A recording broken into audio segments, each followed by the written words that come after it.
Governor Kathy Hochul will sign into law the Medical Aid in Dying Act, allowing people with certain terminal diseases to receive medication to end their lives peacefully. But she demanded changes to that bill that have now been agreed upon by legislative leaders. The governor, writing in an op-ed today, quote, "After careful deliberation, I decided to support legalizing medical aid in dying in very specific circumstances and with significant protections included in the law to ensure it is not misused or broadly applied."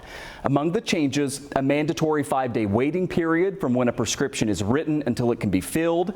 The patient must be recorded with video or audio making the request. A mental health evaluation must be done by a psychologist or psychiatrist. It will only be available to New York State residents, and it won't take effect until 6 months after she signs it. That is expected in January after the legislature formally agrees to these updates to the legislation. Melissa Milch joins us live tonight. She is an advocate for the Medical Aid in Dying Act. Her father, Dr. Robert Milch, co-founded Hospice Buffalo and was really an advocate for medical aid in dying, and of course had health complications, and Melissa really suffered in the final days and months of his life. And I know how important this has been to you and to the family. Before I ask you about the changes, I want to just get your reaction to the fact that this is going to become law, albeit a little differently than expected. But what was your reaction when you got that news today? Because we didn't know how the governor was going to go on this. You know, it's been a very emotional day, a very heavy day. I remember vividly, I'm in my dad's den right now, and I remember vividly his phone calls to legislators and his writing and discussing how important this bill was, not necessarily to him because he knew it was going to be too late for him, but to future New Yorkers to avoid suffering at the end of life.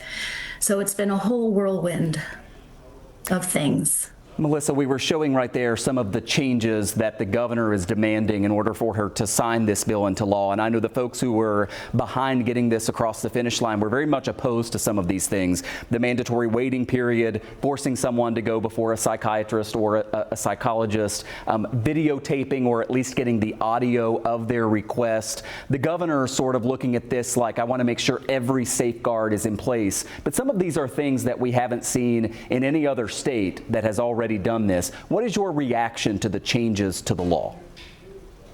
That's a great question. You know, while I am incredibly grateful that we are now going to see medical aid in dying, hopefully a law in New York State, it is not without reservation, and a little bit of it's bittersweet because, as you just mentioned with the amendments that the governor has proposed, you know, one of the last things that a dying person has is time. And all of these amendments certainly add more hoops for the terminally ill to jump through in order to be able to realize their wish, which is to avoid suffering at the end of life when they're, you know, given a death sentence of 6 months or less to live and determinable suffering, not just physically, but spiritually and emotionally as well. And the final bullet point there is that there is a 6-month period before it actually even takes effect. Supporters had hoped that this would take effect immediately. This was passed by the legislature many months ago, and of course, there are people who would like to take advantage of this now and not wait 6 more months before the law takes effect. Well, I keep thinking about the advocates that I've met along the way, and some of them don't have 6 months left. And that's what they have been fighting for, to alleviate their suffering, to know that this was an option at the end of their lives. And it's not just the 6 months waiting period, it's the additional visit with a psychiatrist, it's the additional videotaping of your request. You know, there are many hoops here, and the last thing that someone who is suffering and is dealing with a terminal illness needs is more hoops. Melissa, you know that folks feel strongly about this issue on both sides, though polls show a clear majority of New Yorkers are for it. But every Republican in the legislature did vote against the Medical Aid in Dying Act. We got a statement today from GOP Assemblyman Joe Sempolinski, who represents Cattaraugus and Allegheny counties. And here's the quote that he included.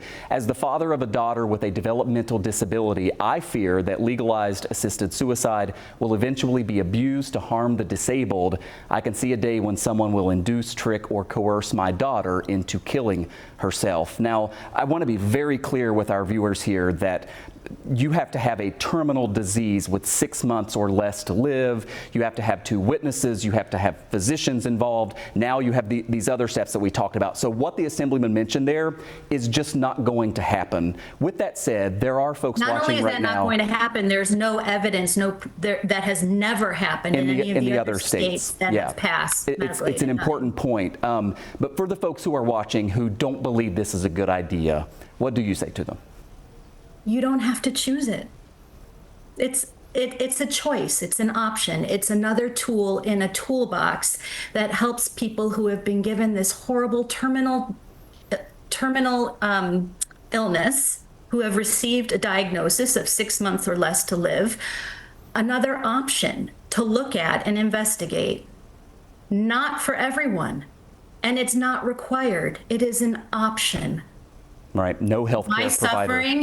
My suffering is different from someone else's suffering, and who are we to determine what someone else must endure at the end of their lives? And to be clear, no physician, no nurse, no one is required to participate in this if they wish not to. Melissa Milch, exactly. A tireless advocate for this. I know it's an exciting day for you, but still more work to come. Thank you for joining us. I thank you for your support and your attention to the matter. Thank you.